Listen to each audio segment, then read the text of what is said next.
अक्षय Shinde encounter प्रकरणामुळे राज्य सरकार अडचणीत आलंय।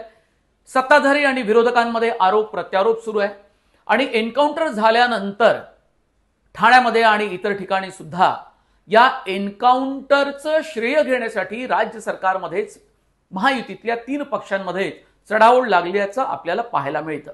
वेगवेगळ्या ठिकाणी बॅनर लावले गेले, काही ठिकाणी वर्तमानपत्रामध्ये वेगळ्या पद्धतीने जाहिराती दिल्या गेल्या।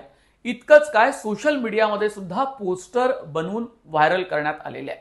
अर्थात अक्षय शिंदे बाबत कुणालाही सहानुभूती असणार नाही, कारण बदलापूर अत्याचार प्रकरणातला तो मुख्य आरोपी होता आणि इतर आरोपी अजूनही मोकाट आहे।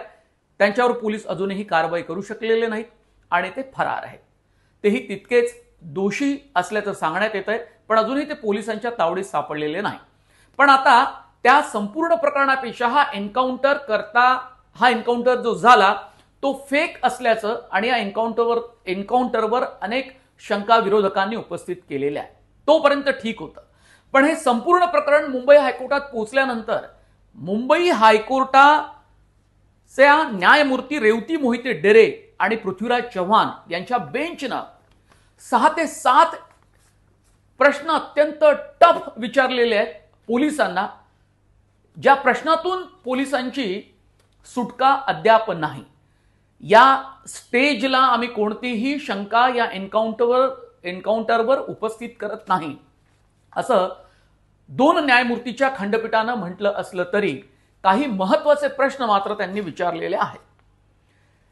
एक तर कोर्ट असं म्हणतंय की हा एन्काउंटर ज्या पद्धतीनं झाला त्यावर विश्वास ठेवणं आमच्यासाठी खूप कठीण आहे। दुसरा मुद्दा की यात जे पुरावे पाहिजे होते ते पुरावे आता तरी कोर्टासमोर दिसत नाही आहे। तिसरा प्रश्न त्यांचा अत्यंत महत्त्वाचा आहे की या संपूर्ण प्रकरणाचं जिथे शक्य असेल तिथलं सीसीटीव्ही फुटेज उपलब्ध आहे का? म्हणजे अक्षय शिंदे या आरोपीला तळोजा जेलमधून आणलं गेलं आणि मग मुंब्रा बायपासवर त्याचा एन्काउंटर करण्यात आला आणि नंतर हॉस्पिटलमध्ये त्याला आणण्यात आलं। म्हणजे तळोजा तुरुंग, मुंब्रा बायपास आणि हॉस्पिटलपर्यंतचं सीसीटीव्ही फुटेज आम्हाला हवंय, ते उपलब्ध आहे किंवा नाही याची विचारणा पोलिसांना झाली। चौथा प्रश्न आहे की अक्षय शिंदेवर हत्येचा प्रयत्न, अटेम्प्ट टू मर्डर केल्याचा गुन्हा दाखल करण्यात आलाय, पण त्याच्या वडिलांनी सुद्धा या प्रकरणाबाबत जी तक्रार केली ती नोंदवली का गेली नाही आणि त्याला एफआयआरचं स्वरूप का देण्यात आलं नाही। 5वा प्रश्न होता की फाईल्स सीआयडी कडे का दिल्या गेल्या नाहीत?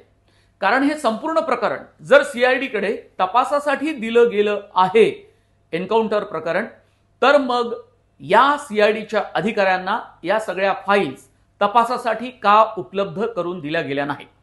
6वा प्रश्न आहे की आताच्या घडीला या प्रायमरी स्टेजला आम्ही शंका व्यक्त करत नाही, पण तरी सुद्धा पोलिसांपासून पिस्तूल हिसकावणं आणि पोलिसांवर गोळीबार करणं आणि त्यातही गोळीबार करण्याच्या अगोदर जे लॉक पिस्तूल असतं ते अनलॉक करणं, यावर आम्ही आता विश्वास ठेवू शकत नाही।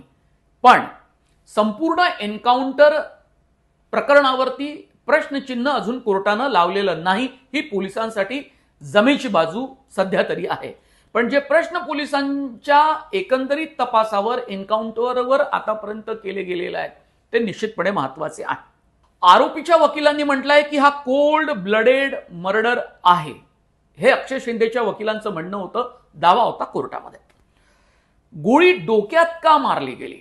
म्हणजे एखाद्या आरोपीला आपण जर जायबंदी करू शकलो असतो आणि त्याला जर पुढल्या या संपूर्ण प्रकरणामध्ये तो अत्यंत महत्त्वाचा जर पुरावा आहे तर त्याला पायाला सुद्धा गोळी मारता आली असती, त्याला डोक्यात गोळी का मारली असा सवाल कोर्टानं केलेला आहे। बरं, शिंदेनी 3 गोळ्या झाडल्या, त्यातल्या एका कॉन्स्टेबलच्या पायाला गोळी लागली मोरे नावाच्या, आणि इतर 2 गोळ्यांचं काय झालं असा प्रश्नही कोर्टानं विचारलेला आहे। हे शूटआउट टाळता आलं असतं असं कोर्टानं म्हटलेलं आहे, पण या संपूर्ण एन्काउंटर प्रकरणाची चौकशी ही नीट व्हावी आणि सगळे पुरावे, सगळ्या बाजू सुस्पष्टपणे कोर्टासमोर 3 ऑक्टोबरच्या सुनावणीमध्ये मांडल्या जाव्या आणि जर या एन्काउंटर प्रकरणाची सीआयडी मार्फत केलेली चौकशी नीट निपक्षपाती पद्धतीने जर झाली नाही, फेअर झाली नाही, तर मग इम्पार्शियल पद्धतीने झाली नाही, तर मात्र कोर्टाला ऑर्डर देण्या वाचून दुसरा काही पर्याय राहणार नाही। हे अत्यंत महत्त्वाचे सगळे मुद्दे साधारणतः आपल्याला या कोर्टाच्या सुनावणीमध्ये पाहायला मिळतात। आता विरोधक आणि सत्ताधारी या दोघांमध्ये हे एन्काउंटर प्रकरण चांगलंच गाजतंय। विरोधकांनी जे काही आरोप करायचे ते सर्व करून झालेले आहेत। महाविकास आघाडीतल्या तिन्ही पक्षांच्या मोठ्या जबाबदार नेत्यांनी राज्य सरकारला कोंडीत पकडण्याचा प्रयत्न सुद्धा केलाय आणि सत्ताधारी खास करून उपमुख्यमंत्री आणि गृहमंत्री देवेंद्र फडणवीस, मुख्यमंत्री एकनाथ शिंदे यांनी सुद्धा पहिल्याच दिवशी आणि दुसऱ्या दिवशी सुद्धा विरोधकांच्या प्रश्नांना उत्तर देण्याचा प्रयत्न केलाय आणि त्यांच्यावर सुद्धा काही आरोप केले की फाशीची मागणी करणारे विरोधक आता या एन्काउंटरवरून सरकारला शहाणपणा शिकवत आहे। काही असो, पण आता हे प्रकरण कोर्टात गेल्यानंतर निश्चितपणे राज्य सरकार, गृह खातं आणि राज्य पोलिसांना या संपूर्ण एन्काउंटर प्रकरणाबाबत नीट तपशीलवार माहिती ही कोर्टाला द्यावी लागेल। या संपूर्ण प्रकरणाचा तपास सीआयडी करते, त्या सीआयडीला सुद्धा आणि त्यांच्या वरिष्ठ अधिकाऱ्यांना सुद्धा कोर्टात उपस्थित राहून संपूर्ण प्रकरणामध्ये काय तपास झाला त्या तपासाचा अहवाल सुद्धा कोर्टासमोर ठेवावा लागणार आहे। याचं कारण असं की यापूर्वी महाराष्ट्रात लखन भैया एन्काउंटर केस, ज्यात एन्काउंटर स्पेशलिस्ट प्रदीप शर्मा यांना न्यायालयानं शिक्षा सुनावली होती, ते प्रकरण सुद्धा आणि त्यात जो तपास झाला आणि तपासात ज्या चुका झाल्या आणि पोलिसांना दोषी ठरवलं जात असताना जे काही स्ट्रिक्चर न्यायालयानं पास केले होते ते संपूर्ण लखन भैया एन्काउंटर प्रकरण सुद्धा यापूर्वीच कोर्टासमोर सुनावणीमध्ये पुढे आलेलं आहे आणि त्यामुळे हे प्रकरण पुढे असताना त्या मागच्या प्रकरणाचा सुद्धा संदर्भ निश्चितपणे घेतला जाऊ शकतो। त्यामुळे पोलिसांना आपल्या तपासामध्ये पूर्णपणे काळजी घ्यायची आहे। हा व्हिडिओ आपल्याला कसा वाटला पण कमेंट बॉक्समध्ये जरूर कळवा आणि मॅक्स महाराष्ट्र हे डिजिटल चॅनल तुम्ही अवश्य सबस्क्राइब करा अशी मी तुम्हाला विनंती करेल आणि नोटिफिकेशन या चॅनलचं मिळवण्यासाठी बेल आयकॉनवर बटन दाबा।